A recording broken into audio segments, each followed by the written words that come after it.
Hello and welcome to Cinema Eclectica, part of Geek Show Podcast Network. We are the Geek Show's dedicated movie podcast. I'm Graham, and this week I've been joined by Sarah. Hello. And Rob. A scoot beef. I assume you're thinking of Pam Douve because you've just seen Elton John's heartfelt tribute to her on that concert at home, performing I'm Still Standing in the Pam Douve style. The reference is, a scoot beef, anybody got a bottle of orange juice?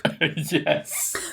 In the advert he was supposed to say, excuse me, has anybody got a bottle of orange juice? But the pressure of the cameras just makes that character melt in League of Gentlemen. We've probably alienated any of our listeners who aren't big fans of weird 90s comedy, but that's all our listeners, so who cares? And if you're not a fan of League of Gentlemen, give it a shot. Yes, it's very good. Yes, very worth it. But this week we are doing B-Sides, which is our irregular kind of roundup of major cinematic releases that we didn't get round to doing on the show for one reason or another, which kind of is a bit different this time because you might just have to explain what a cinematic release was. The thing which, we don't do this that often, but it's kind of rounding up all the other things we haven't done. And the thought entered my head, it's been such a weird year for movies. It's like 6 months in, usually, when they do like the best of the year so far. Yeah. I've never, ever known of a year which has been so weird when I have to sit down and think about what's been a great movie this year because I don't know what this year is. Yeah. When did this year start? Normally it's January, but I don't want to say for definite. Yeah, it's confusing, this one. Yeah. Never been more open. I could literally have like a 3-star movie as my number one of the year at this point. We're in the position where we're staring down the barrel of the Oscars nominating Sonic the Hedgehog in the Best Picture category because what else is eligible? Exactly, it's so weird and confusing. Sorry, guys. Right, I told you to be quiet. Would you excuse me a second? Jonathan. You can stay if you're quiet. I won't be too overly precious about trying to edit a dog out because that's just It's insane. just adorable, isn't it? Yeah. Yeah. And you're making so much work for yourself. Come on. It's just unnecessary. People like dogs. Sarah's grunting at the dog. I'm not so sure about. Well, all right then. Are you going to be quiet? I suppose there's niche corners of the internet, so you never know. Yes. Right. See you later. Bye. I've got to admit, I've never known anyone discipline a dog by doing a really difficult Podcast gold. We had to talk about it before. He wasn't taking it seriously. The dog resents your media career. Yes, absolutely. So you need to get back to my stroking career. So yes, anyway, in that spirit, we asked our question of the week. We asked, what is the thing you miss most about going to the cinema? And a panoply of answers. But on social networks, which I do have some sort of access to, on Facebook, Mikey Toes says, being able to jump, laugh, or make you think after a day at work with your choice of movie. Claire Taylor-Shepherd says landscapes, especially in westerns, on the big screen. Yeah. Ian Payne says, this'll sound corny, but I always get tingler excitement when a film's about to start in a cinema. Watching at home's just not the same. I can understand that. That would be my sort of point, the excitement and the of going into this place with a huge screen and the impact of something like that. Yeah. But I still get a little, there's something of that when I am able to access that at home. It's just not as impressive and big and I don't know, in the dark and... edge of your seat tension of wondering if Mubi's going to crash halfway through the movie like it always frigging does for me. Claire Taylor-Shepherd also says she likes the adverts, and Rebecca De Lima rather, I think singularly, this is an answer that we haven't got anywhere else, says overpriced popcorn and slushies. Oh, she likes that. Yeah, they have to be overpriced. Well, Apparently. I mean, we can just do that for her anyway. We can just rob her and... Next, when we meet up, we can just sort of say, oh, do you want a sandwich? Okay, that'll be £5,000, please. I'll just take a wallet. I'm all about making things simple. Mm-hmm. Yeah. Yeah, shortcut. On Twitter, Ashley Lane says, to be honest, I don't like cinemas. There are other people there. He's including that as a negative, which I think is brilliant. There are other people there, 30 minutes of ads before the film. You can't rewatch particular scenes and you can't pause the film to go to the toilet. I know this has nothing to do with the film itself, and Scorsese would be ashamed of me. I think that's an excellent point, but I do like the trailers. I'd like the trailers in any form. I like them on YouTube, so the excitement of watching them on the big screen is still there for me.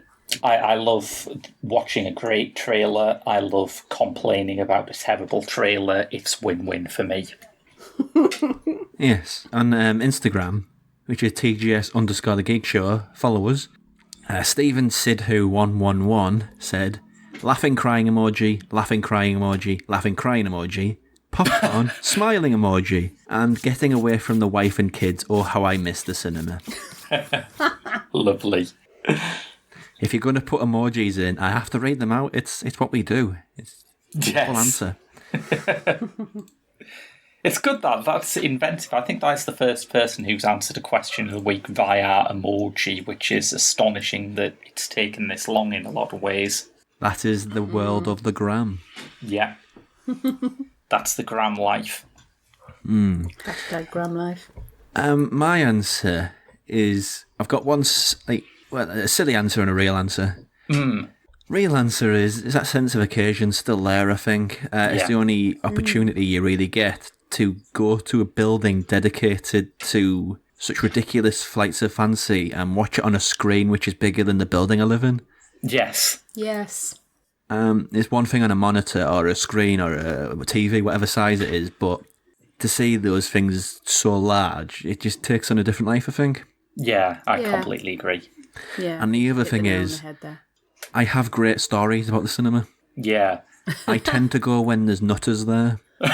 And it gives me great stories. Like, I've told the one before how I went to see, I think it was The Skin I Live In at Tyneside Cinema. And somebody was very angry about the fact that it was in subtitles, burped and then stormed off. That is amazing. And the number of times I've watched through, sat through a movie and thought, that was good, or it was okay, or something. And someone, as confident as you could possibly be for someone who's clearly an idiot, says, that was the worst piece of crap I've ever seen.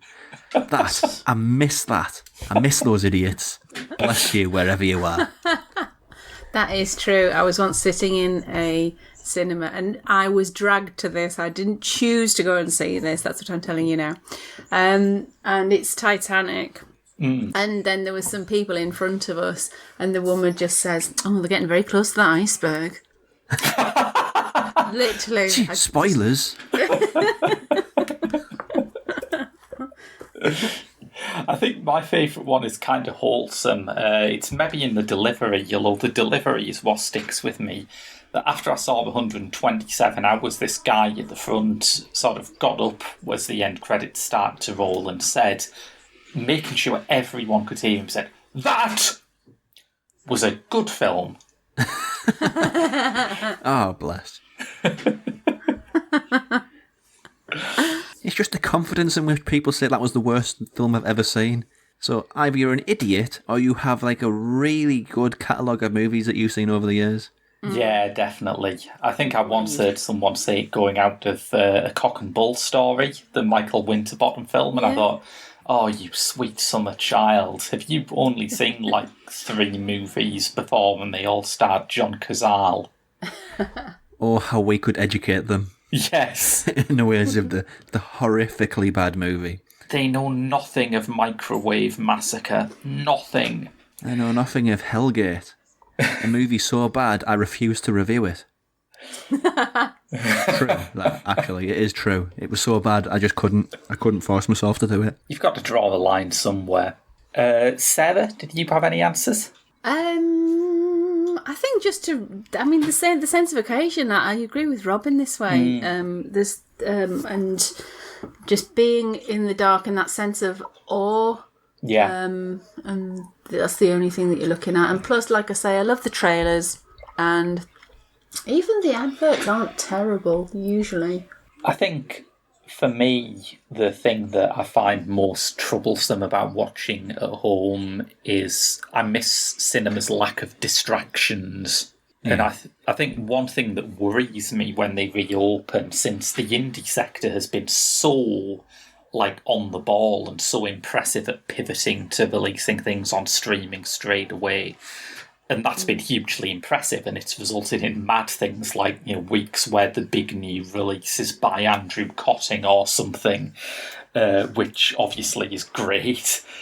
But I do worry that we could be creating a sort of two-tier release system where people will go to the cinema for things like Tenet and Wonder Woman 1984, but I worry that smaller films might be stuck on VOD now, and that's a shame, because sometimes when I think back to cinema experiences I've really loved, it's been about watching something quiet and contemplative and small scale, but without any sort of phones going off or any other things happening around me that might break the concentration.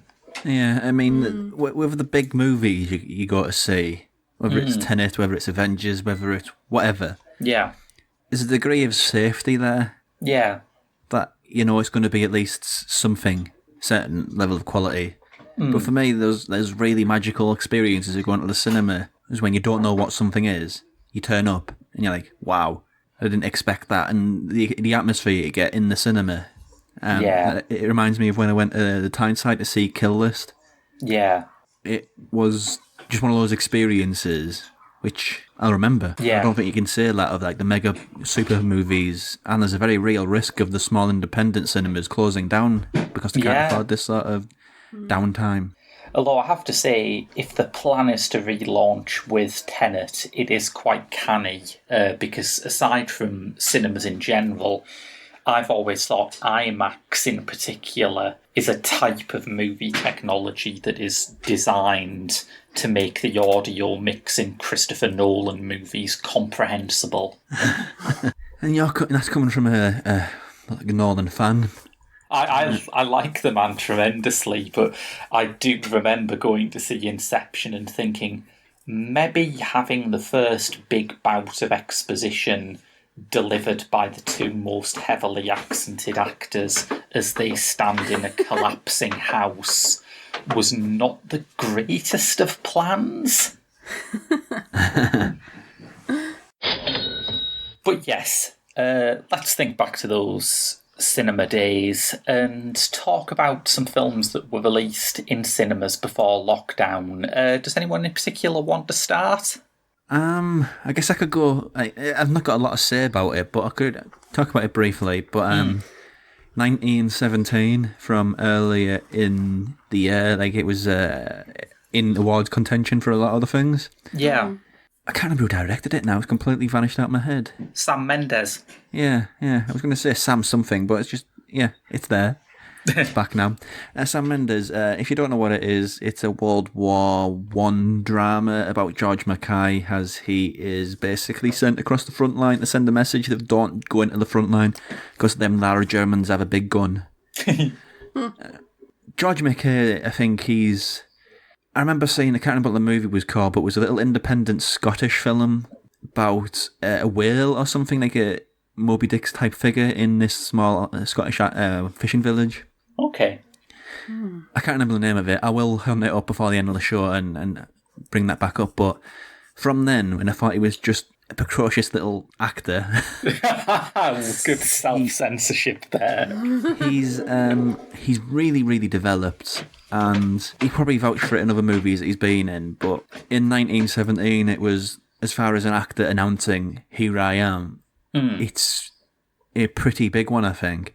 Yeah. Because he carries a movie. It's not particularly plot-driven. It's just a lot of him running, a lot of him reacting to... I know a lot of acting is reacting, but it's just something's happening, a gun's going off, I'm reacting. God blimey, there's a person who doesn't speak the language I speak, reacting. It's...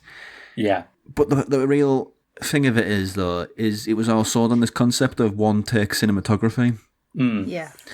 And although it's Roger Deakins, and we'll never say a bad word about Roger Deakins, for me, you've got to ask that question of, if it's a one take, why? Yeah. Does it make a movie more intense with it being one take? I get that. Must be the idea, mustn't it, to trap you in that time with those people with no release. That's what I would think. Yeah.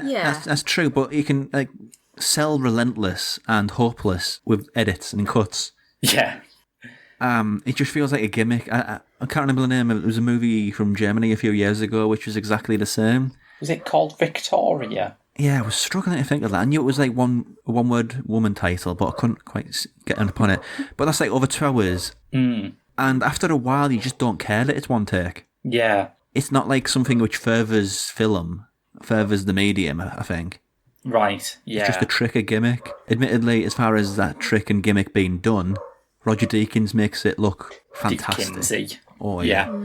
But, yeah, the ultimate thing about it, though, is it's a World War drama, and just generally speaking, I don't like them. Yeah. Yeah. I don't know about you two, but has there ever been one that you really connected with? I mean, it's strange for me because a war film is not something that I normally go out of my way to see, but normally when I do watch one, I end up perfectly happy with it. I don't know why it doesn't excite me more.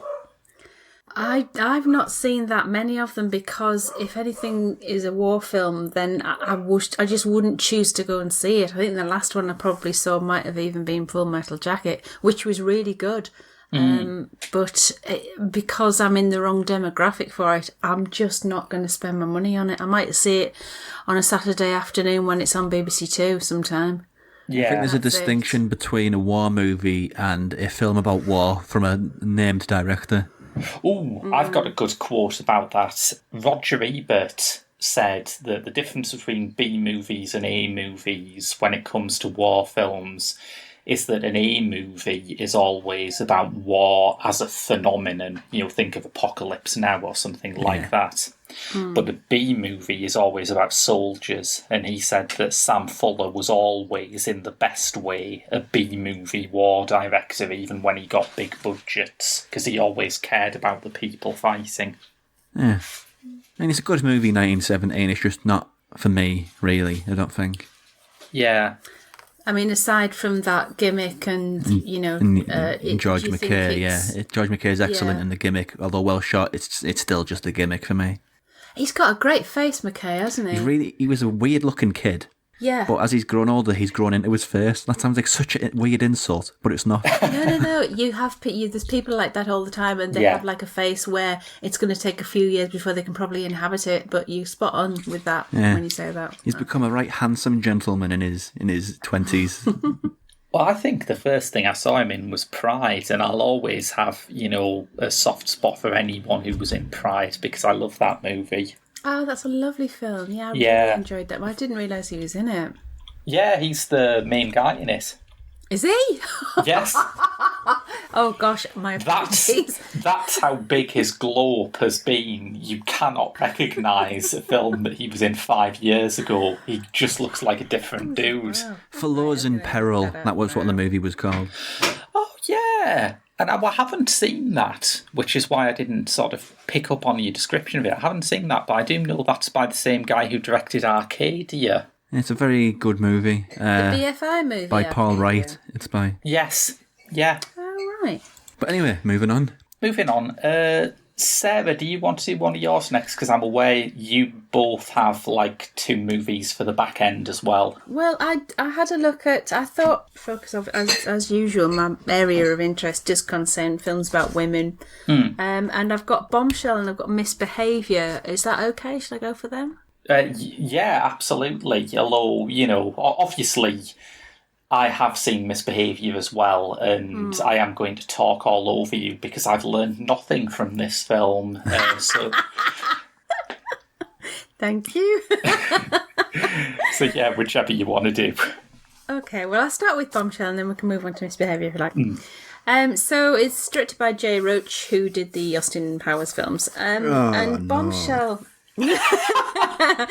Yeah, so they got that director to helm a film about, well, it's, I suppose, like, the story of it is 2 or 3, well, 2 initially and then more women sue the head of Fox News for sexual harassment.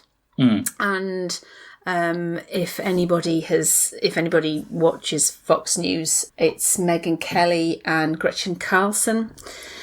And they sort of have, this is based on those events, and Roger Ailes is the chap who's the head, and he's he does sexually harass them, and it's the response to that, and it's such an awful process that they have to go through, because one woman cannot just stand up against the head of Fox News, but eventually more and more women come out to speak against him, and that's the only reason that it's able to properly go forward. You can't, it's one woman on her own against the head of Fox wouldn't work. No. And that's Gretchen Carlson, played by Nicole Kidman. So other people join in as well, and the final person to join in with that is Megyn Kelly. Megyn Kelly. Yeah. Who is played by Charlize Theron. In weird facial things going on. I think she's had putty on her face, or she's had her face changed to resemble Megyn Kelly more. Oh, really? Okay. Yeah. So there's something, and it's partly done with shading, which you'll notice in some shots, shading to the nose and shading. That's a weird thing, because I assume for any American viewers, if she didn't look enough like Megyn Kelly, they would think, "Oh, come on." But over here, we don't care. No, so it's just distracting. Really. Yeah. Yeah, and you're sort of looking out for how different she looks and why that is. And that was a permanent feature of it for me for a long time. I was thinking, what's happened to her face? Do you remember that movie from a few years ago, J. Edgar? Oh, do I? That's the one where they appeared to have tried to mummify poor Armie Hammer. Yeah, that's one where they tried to took that theory a little bit too far, I think. Yeah, so it can be pretty distracting. But and I don't want to be discussing the appearance of a female in a film about sexism and the appearance of women. His thing was that he wanted women in skirts and raised high above the knees so that you got plenty of leg on camera. And he said that attracted the viewers, and it's just some sexist some sexist nonsense. Yeah, and they managed to create a really paranoid atmosphere. It's done extremely well to such an extent that at one point a secretary gets out sushi and her boss looks at her strangely, and her boss, incidentally, is Roger Ailes' wife. And she apologises for having sushi, and she says, "What? It's not a liberal food. Like, it's not quite American enough," or... And there's things like that crop up quite regularly just to establish this awful atmosphere of paranoia and worry and watching your back. So that's done extremely well. The very head of Fox, and the one very interesting thing that you learn about this show is that, about this whole setup, is that all of the right-wing media is housed in the same building. And I'm not sure why they chose to point that out. Like, it's Fox News, and it's the head of Fox News, so it's Roger Ailes and his entourage. And then they have the Murdochs, and they are in the building as well, apparently, on the 13th floor or something. Are they just trying to get you to think, okay, if we just nail up the door, then they're all stuck, it's fine? I don't know whether it's a subliminal message to, create a target or...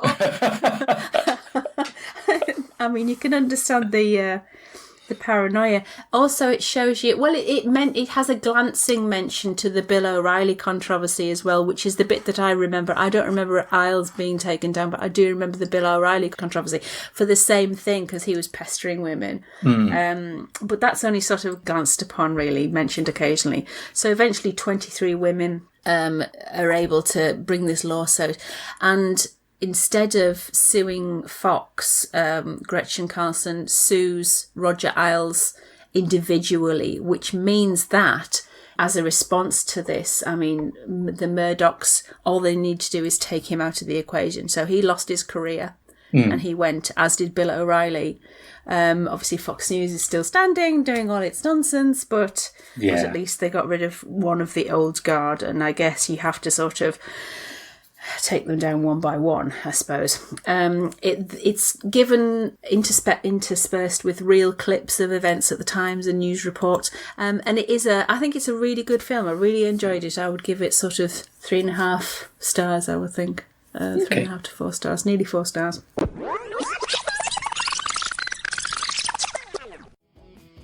Unsure if your Spider-Man is amazing or spectacular? Infinitely confused by Crisis on Infinite Earths? Or does the mere thought of X-Men continuity make you tremble? Then 4Panel is the podcast for you. Join me, Andrew, and my co-host Robin Mick as we guide you through the weird and wild world of comics. We'll talk about the secret origins of your favourite characters, delve into the craziest events of comics past, and review the hottest new graphic novels that you might have missed. That's 4Panel, a part of the Geek Show podcast network, available wherever podcasts are found.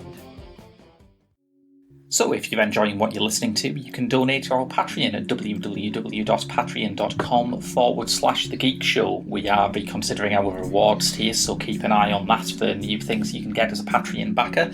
We are moving into YouTube with Impossible Mission and other games-related content.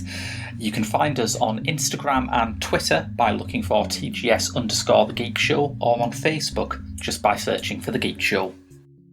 Hey, you're in like Flynn with Quentin Flynn here on The Geek Show. So glad to have you along. Keep it glued. Keep it glued? We don't even know what that means. Just stay here.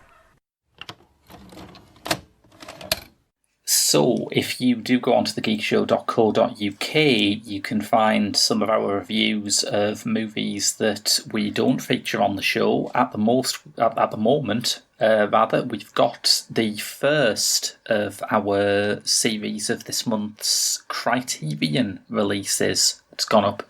It's Husbands by John Cassavetes.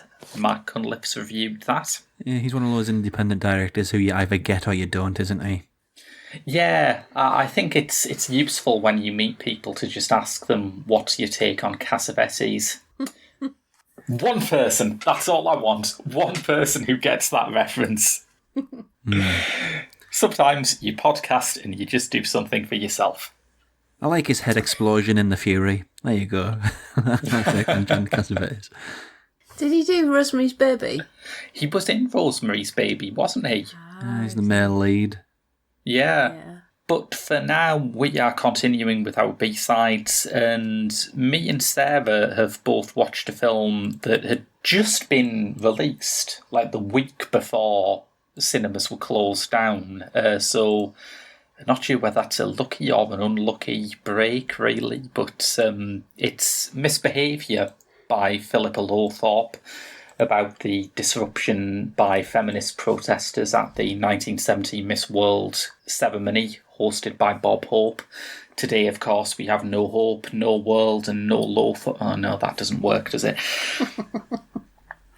But yeah, did you see this just this weekend, Sarah? Yesterday, yes. Yeah, I just saw it today, so it's very fresh in my memory. I think the first thing that I want to say is, while I've been in lockdown, I mean, I've seen some films that have been really challenging, some challenging in a kind of good, sort of provocative, interesting way, some a challenge to watch.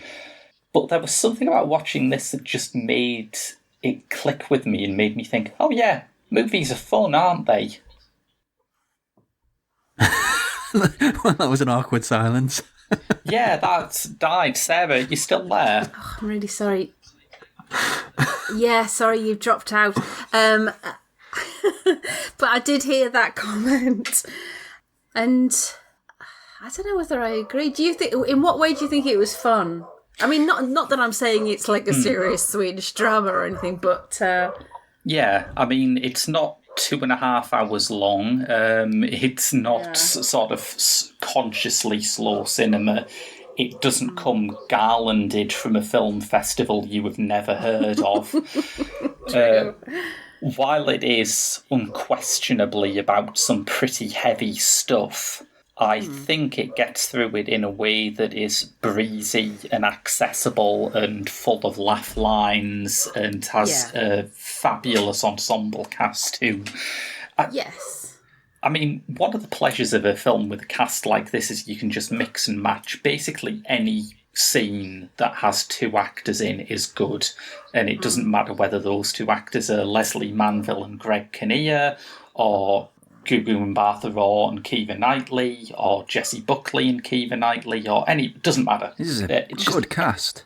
Yeah. Yeah, everyone's in this film. It's a fantastic cast. We've got Rhys Ifans and Keely Hawes as the Morleys who put on the show every year.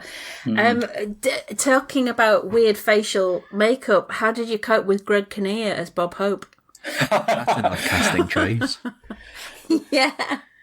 Yeah, I think it kind of helped because, as that last series of Unbreakable Kimmy Schmidt never tired of pointing out, there's something about Greg Kinnear that just looks nice. And I think to play a role like this, you have to make him look different. Cause, that's very true. Yes. Yeah. He has a very likeable face. He Definitely. looks like he would never do anything possibly to hurt your feelings at all. He plays quite a sexist version of, Bob Hope as a sexist, somebody who would happily sexually harass women. And that's quite controversial, I guess. It's interesting because there's been this kind of wave recently of films about American showbiz stars living out their twilight years in Britain. And most of them have been pretty affectionate. You know, think Stan and Ollie, think Judy, film stars don't die in Liverpool, that sort of thing. It's quite endearing to see a fading US star come to Britain to be a total jerk. Indeed, there was a bit that I've seen now. What was that on? It was on a comedy programme, and it's a clip of Bob Hope on stage, but I think it's a cartoon.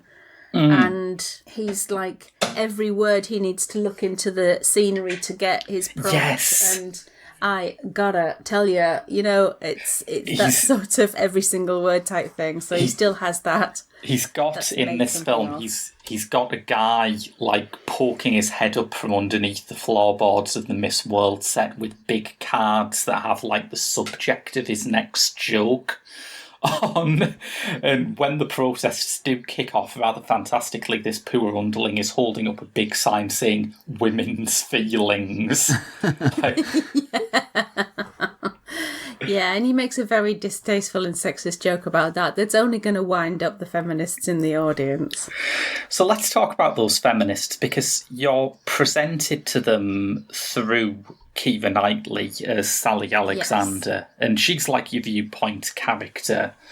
Yeah. What I found interesting in her character is the way that it acknowledges her strengths and limitations. She's very bright, very well read. In terms of activism, she knows all of the theory and the language and the ways of getting things across, and she's a very confident spokesperson for them. But she is still someone who lives a very comfortable middle class life. She's not as in touch with the sharpest end of oppression as Jessie Buckley's character is, for example. Who lives in a squat. Yeah, and who is just incredible. I mean, can we just take a second to acknowledge, I know we've done this before, but let's do it again. What a couple of years this has been for Jessie Buckley. And she's so versatile. I mean, the last thing I saw her in, I think, would have been Chernobyl, in which she has probably the most harrowing storyline. And it's not a series that wants for harrowing storylines. And in this, she's just a delight. She's witty, she's gobby, she's full of energy. I mean, she's so She does sparkle, versatile. doesn't she? Yeah. She fizzes. The opening sequence, actually, with there's a couple of women. Well, it's Keira Knightley and Jessie Buckley, and they're running away from the cops, I think. And she's maybe sprayed some graffiti on a wall or something like that. Yes. And that opening sequence is extremely similar to a 2015 French film called Summertime, it's a woman coming from the city, a woman coming out from a different sort of, background. She's from a farming community into the city and joining a sort of group of women's rights activists. So I was thinking, is this supposed to be based on this? But then it obviously departed to talk about the events of 1970. And I thought that was an interesting sort of link into the same political atmosphere of the time, and linking the two countries together in that way. Yeah, I haven't seen Summertime, so it just gave me a kind of Richard Lester vibe. Like if Richard Lester had, and I realise this is a big if he had moved on from directing comedies starring the Beatles to directing comedy dramas about the early days of feminist activism in Britain, maybe it would have been a bit like this. I don't know. I'm not convinced it wouldn't have been a bit sort of male-centric, male POV. Oh yeah. There's. I'm not sure I would have liked that to happen, but I like they had a little bit of that vibe. It did remind me. There's something of the Carry On about it, or End of the Pier type stuff, especially with Rhys Ifans' performance. There was something Carry On-ish about that. I absolutely loved Rhys Ifans' performance, and I think it was very telling that, like a lot of films based on true events, they show you photos of the real-life people who were depicted at the end. That was lovely. I found it very telling that in the case of Rhys Ifans as Eric Morley, they had to include an actual film clip of him talking just to say, look, he wasn't going over the top. Eric Morley was really like that. Because he is such an absurd character. I mean, that bit where he's tutoring all of the Miss World contestants on how to accept the prize if they win. And just smile and nod, smile. You might cry, ladies. You might, it's wonderful. I am Miss World. Miss World, I am. I'm wearing my cape. I'm looking to camera 3. I'm walking up. If anybody's seen Miss Congeniality, and the Michael Caine character in that is very similar to that. So I wonder if, he was sort of deep when he was doing his homework, he saw some Eric Morley. I would love to think that was the case. Yeah. I want to talk about this whole cast because they're incredible, but one in particular, because it's kind of a window into the film's other key theme, is the great Gugu Mbatha-Raw. Yes, delightful.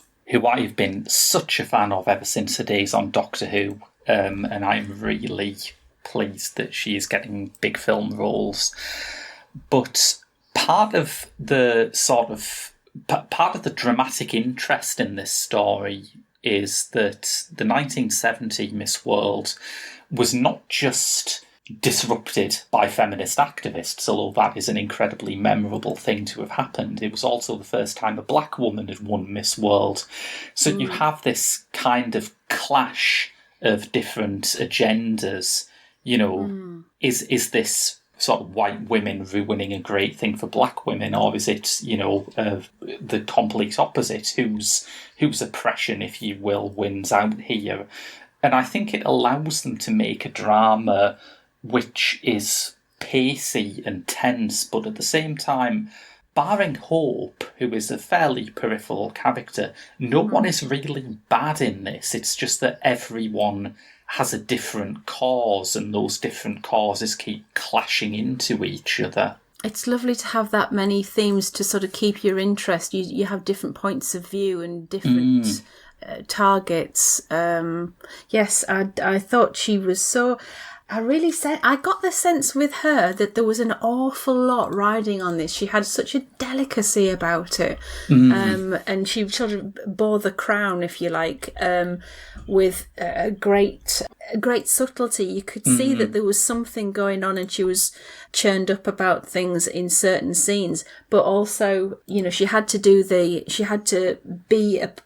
perform the role of the beauty queen. The beauty queen. Yeah. But underneath that, I felt like there was more of a story that we didn't get to see. I think there was, yeah, and I think the closing captions make it clear that a lot of that was like after the competition. I think that's fair enough, though. And I think it does all go back to performance, doesn't it? That wave of feminism was all about the idea that what we view as womanhood, what we view as a kind of natural femininity, is in fact just performance, which is, you know, proved when a group of like feminist activists who live in a squat managed to get access into the Miss World competition just by dressing like the sort of people who go to Miss World. That's it. Yeah. That's all it takes. It's great. Yes, a lot of it is performance.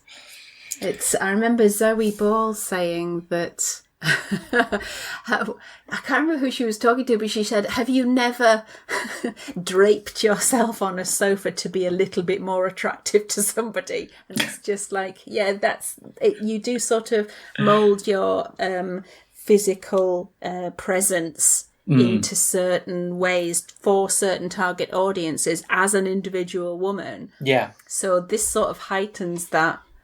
It puts it front and centre. I suppose that kind of leads us on to talking about the two members of the cast who we haven't talked about, who are the wives, Leslie Manville as Bob Hope's wife Dolores, and Keely Hawes as Eric Morley's wife Julia. And arguably no character in the film is doing more acting, doing more putting on a front than those two. Yeah. Yeah, especially Manville. I felt her really difficult balancing act between having that lifestyle whilst having to cope with this philandering husband and also provide emotional support when he needs it. Yeah. It's just, she must be just torn inside. I thought the Keely Hawes character didn't really bring out a massive amount of that. Did I miss anything, or was that about right? I think that's fair. I liked that character mostly because I think Keely Hawes is a really interesting, kind of understated performer, and I just like seeing her turn up in things. But it would be fair to say that Julia Morley was explored nowhere near as much as Dolores Hope. I suppose because Julia was part of her husband's business. Dolores at least had a private life where she could be different, and you can explore that. But yes, maybe the Morleys are kind of a two-headed beast here. Yeah, I think so. She would have to be on side to share that business with him pretty much, pretty much always. I enjoyed Phyllis Logan's role as well. I thought that was really funny. And just the right amount of pathos at the right time. She just like pulled it out of the bag. Yeah. Perfect timing. And and I think a good lesson in there for anyone who is into activism, that when, because Phyllis Logan is playing Sally Alexander, the Keira Knightley's character's mum, when Keira Knightley comes out with criticisms over the roles that women were forced to play in her mother's generation, her mother can only interpret that as criticism of her. And it's fascinating because, of course, you watch it now and your heart absolutely is with Sally. But when she says all that to her mum, part of you just thinks, oh no, this really isn't going to land. That's the opinion of somebody who's obviously in their 20s, though, and I think with maturity you would realise. I'm surprised that she didn't sort of, you know, your opinion would change once you had children and you sort of see it from a different side, different point of view. But I feel like she had some maturing to go there. But then again, you know, would she, if she had done that, would she have been a protester? Would she have, you know, chosen to take the safer route? So you don't know. I tell you what, she definitely wouldn't have chosen to protest with water pistols that really do look a lot like actual goddamn guns. They did look like you're coming up on stage pointing a gun at somebody. How she wasn't taken down by police, I don't know. More than any of the sexism and racism and bad light entertainment television, the thing that really made me think 1970 was a different time was the fact that anti-terror police did not immediately murder Keira Knightley and Jessie Buckley's characters. Good God. I know. Yes. I really appreciated the bit at the end where you caught up with the characters now, the real life women, the real life contestants, and the real life protesters. I thought that was a fantastic little addendum. Yeah, I was pleased that everything worked out for Jennifer Houston. I thought that was a richly deserved happy ending. Yes, lovely. Yeah. So, what should we do next? Oh, I was daydreaming a little there. I was trying on myself, which is the better word, rosa or filth? I couldn't quite come down on one side, so... I think the filth is what's going on in America, and everywhere else, they just have rosas. It's all feds now, though, isn't it? Everywhere calls cops feds, even though we're not a federal republic. I've been sat for a while, so I can talk about The Invisible Man. Yeah. The Invisible Man, I'll be honest, the original, the Universal Monster movie, it's probably one of my least favourite of that phase. Okay. Because of two reasons. One, it feels like it has the first and last 15 minutes chopped, because there's literally no escalation. It's pretty blunt and to the point, isn't it? Yeah, and the second one is a single throwaway line. They say, we've got 100,000... Hang on, there'll be filth in this occasion. 100,000 members of the filth looking for him. Yeah. 100,000 members of anything. Even if they weren't looking for something, they would find anything. Yes. So 100,000 policemen looking for someone, even if they happen to be invisible, that's just... You don't want people to believe in this movie, really, do you? It's pre-cuts. You know, it's before you had police cutbacks. You could deploy those to look for one invisible man. Yeah. But this one, it's by Lee the Whannell, who he made his name writing on Saw. Our directorial debut was Insidious Chapter 3, so he comes from heady stock. But his breakout was with Upgrade, which... We said a lot of nice things about the year of its release, which I think was 2018, if I recall. I think you're right, yeah. But this one, it reimagines The Invisible Man. I can't remember if there's a specific term for it, but it was those 1990s thrillers in which a crazy woman stalked a man who he used to be in a relationship with. I don't know if there's like a catch-all phrase for what those movies were. You know the ones I'm on about, don't you? I know exactly, yeah, the kind of single white female, fatal attraction kind of stuff. It's reimagined as that, essentially. It stars Elizabeth Moss as a character called Cecilia, who, at the beginning, runs away from her husband, who basically lives in this futuristic compound, big wall. She jumps over it. She goes to live with her, I'm assuming it's her best friend, played by Aldous Hodge, who is a police officer. She gets news a few days later that her husband has died. Yeah. Although it won't be much of a movie if that was it, really, would it? Yes. What it actually happens to be, though, it's not in the original Invisible Man, I'm assuming other versions of it. It's all based around science and chemicals and experimentation and stuff like that. Yes, yeah. In this case, it's the hook of it is he's very good at optics. I'm not going to spoil where it goes, but he has like a suit of cameras and lens and lights, which is a very modernised way of presenting the idea that somebody could be invisible. And what follows is it's basically a movie about surviving domestic abuse and the guilt that Elizabeth Moss's character has of surviving said guilt and the paranoia that even the smallest little noise anywhere could be the person who abused her coming back to get her, because they have that sort of level of paranoia about them, the victims of such horrible, horrible crimes. Yeah.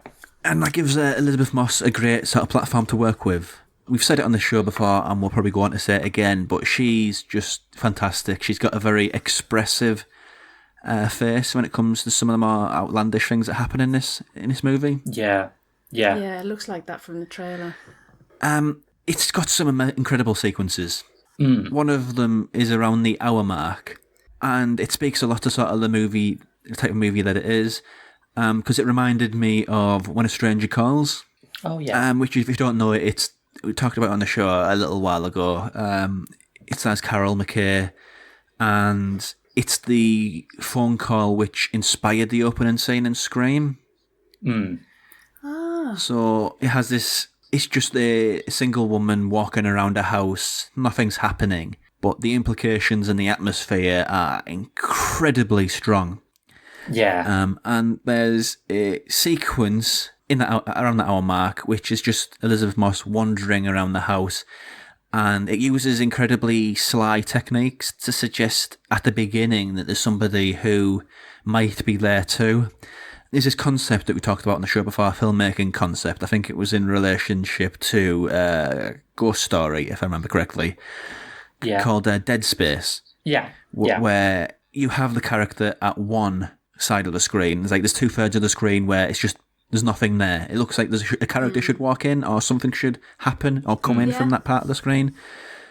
But in this case, there's not. There's a shot in particular where the camera just holds still. Elizabeth Moss is in the kitchen making some breakfast, and she's just doing bacon, I think it is. There's a pan on the stove. And the camera stays there. She walks away, and there's just small little movements in the background that suggest something is there. Someone is in the room with her. Someone is watching. Yeah.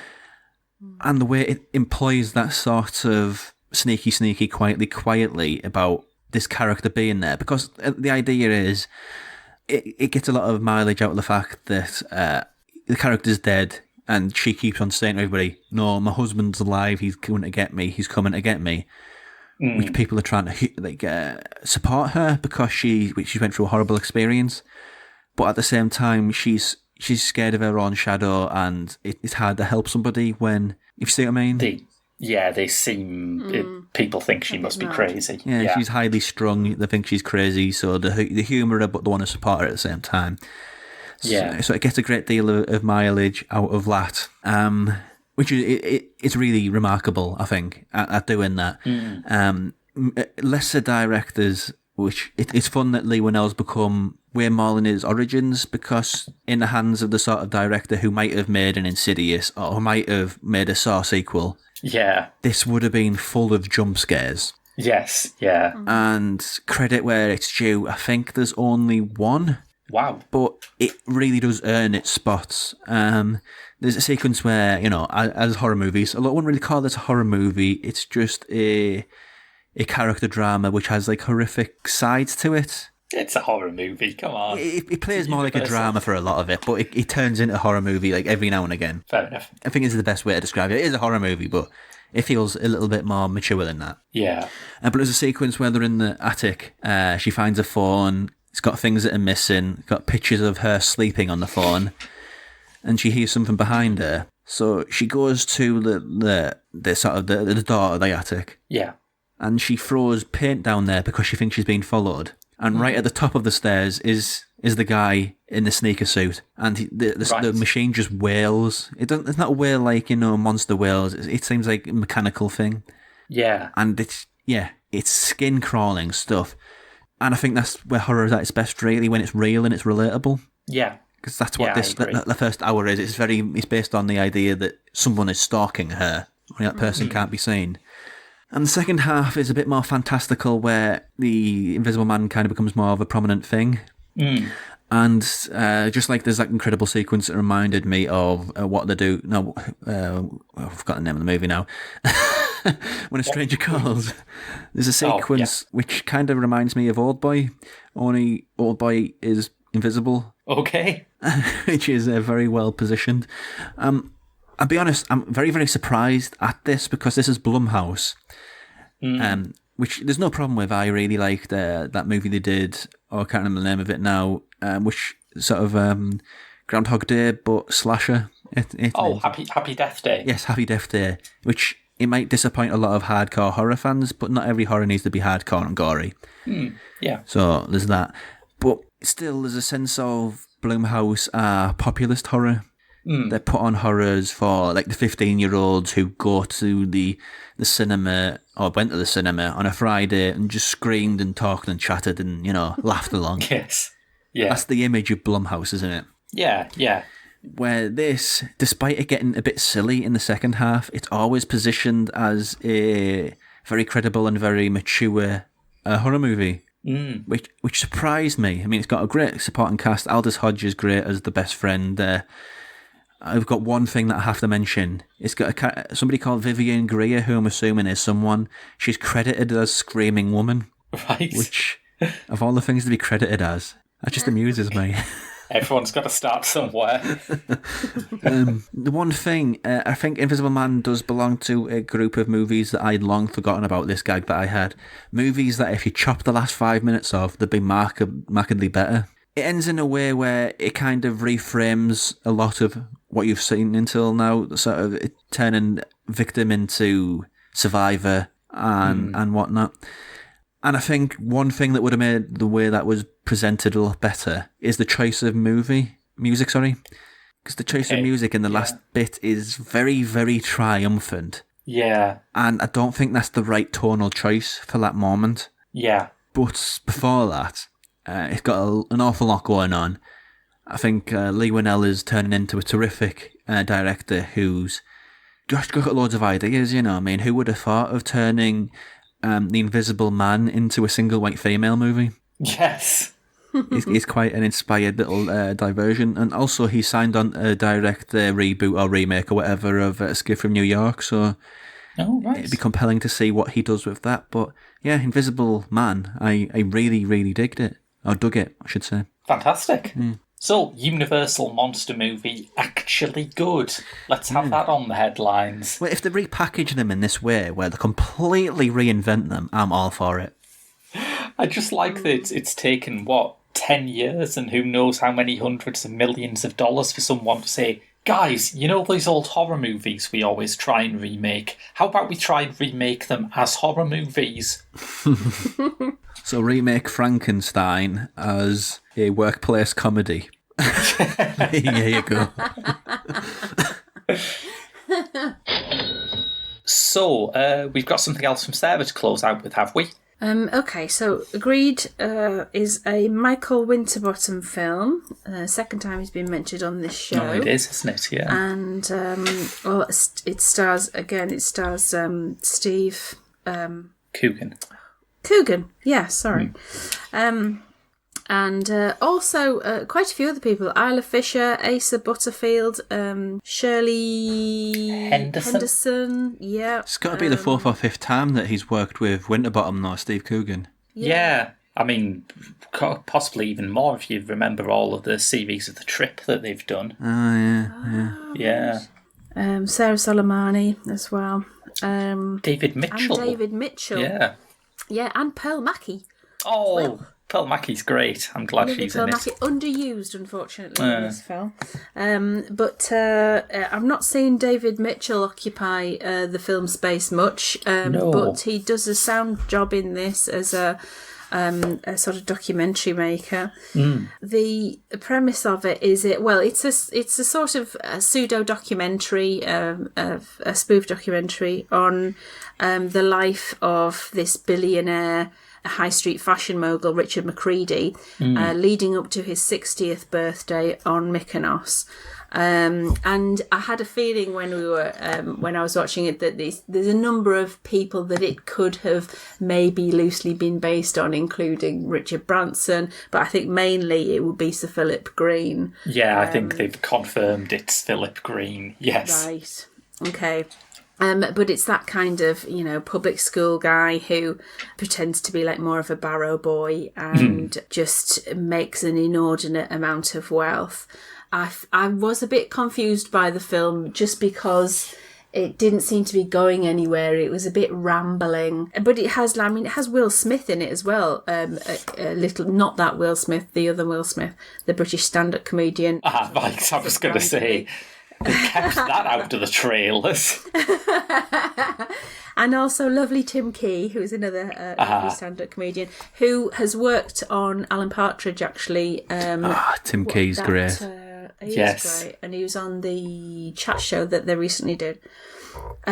So, yeah, I'm not sure what else to say about it, really. That's all it is. And it is funny in parts. But I get the feeling like it's just... The fact that it is a comedy means that it doesn't go too heavily on him. It does successfully manage to take the mick out of some character like that, but obviously you don't see much of a downfall, and you don't get much catharsis from having the result that you want to see. There's a story that could have been there, though. I mean, he's done biopics of people before he was in Steve Coogan, and it worked very well. I mean, 24 Party People is probably one of the best examples of that style of movie, and that when I saw the campaigns of it, that's what I thought it was going to be, another one like that. Yeah, I think I prefer 24-Hour Party People. I thought that worked better. I didn't really get a sense of a unified film on this. I felt like it did sort of lose its grip a little bit. I don't know, maybe that's just me, but yeah. There was lots of guest appearances as well. That was quite good. Stephen Fry, Pixie Lott, Ben Stiller, Colin Firth, Keira Knightley, Chris Martin, Louis Walsh, James Blunt, and Keith Richards. With a cast like that, it sounds like a TV special, doesn't it? Although when I was watching it, I thought, is that Keith Richards or is that a looky-likey Keith Richards? Who looks like Keith Richards other than Armie Hammer at the end of J. Edgar? And unfortunately, a guest appearance from Caroline Flack as well. I remember, people talking about that because it came out just a week after her death, and it was, Yeah. So I do feel like it has a difficult job to do because you want to condemn somebody like that. You want to see them punished, but it wasn't really able to. So it's not able to hit that hard, but it does have a lot of laughs, and the cast do a good job. So I would say it was. I found that with Michael Winterbottom. He's either on fire or sort of noise. That's all I can really muster about them. I think that his problem is that he often seems to think, all right, I've got this message that I want to send out, but I'll have to make it entertaining to get people on board, and you end up with something that feels kind of insincere. It's like the strength of the message is diluted because everyone's laughing it up, but also the comedy doesn't quite land either because it's something that Winterbottom is using as a means to an end. That's the impression I get anyway. And the fact that it is such recent events, I don't know whether it's like too soon to enjoy a comedy about this. I just want to see the guy in jail. Yes.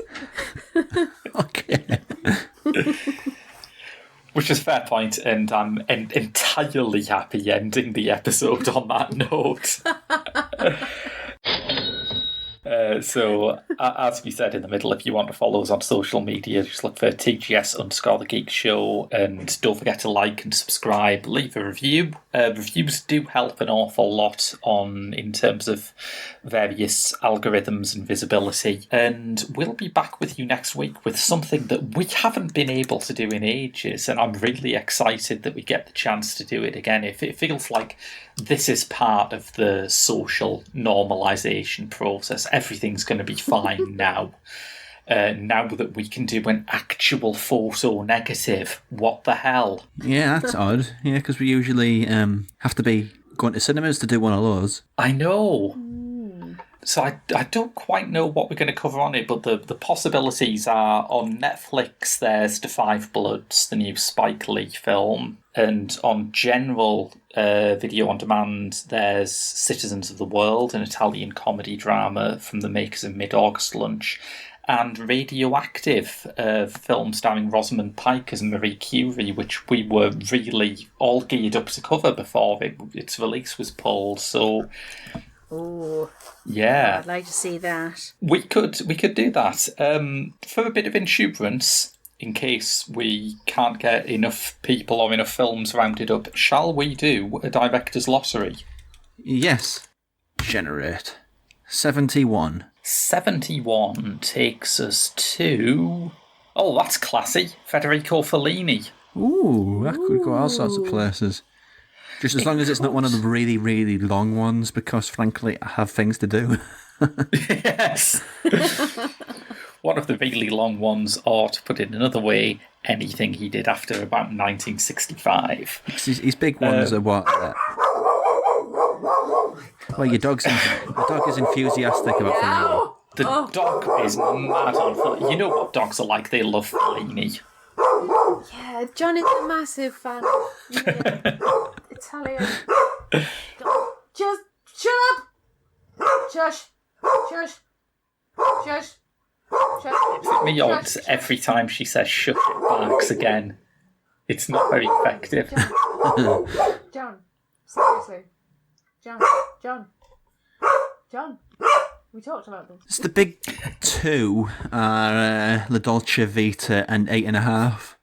Yeah, and we could do those, or we could go earlier with something like La Strada or I Vitelloni, or even a bit left field, something like Clowns. You know, there's a lot out there. We've had quite a lot of his stuff on the website as well, so it's... Yeah, I think the only one we've done on the show, correct me if I'm wrong, is Satyricon. Yes, because I lost my mind watching that one.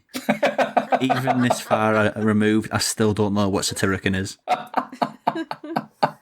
It's a weird film. It really is, yeah. So yeah, we'll decide on what we're doing during the week and decide on what other B-side features we will be looking at also throughout the week and keep you up to date on social media. But until then, that's been your lot from Cinema Eclectica. I've been Graham. I've been Sarah. And I've been Rob. See you next week.